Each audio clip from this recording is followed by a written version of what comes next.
Functions in JavaScript are reusable blocks of code that perform a specific task.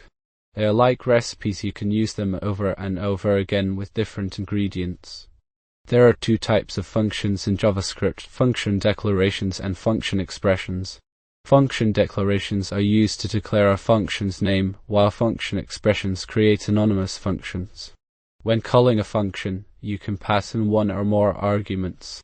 The function then executes the code inside its body and returns a value. Let's explore how to do this with an example.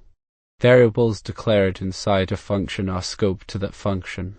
When you try to access them outside the function scope, JavaScript throws an error.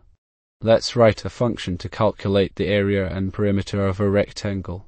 This will help us see functions in action. Here's a simple diagram showing how functions work. We'll go over it in detail. Here are some common mistakes people make when working with functions.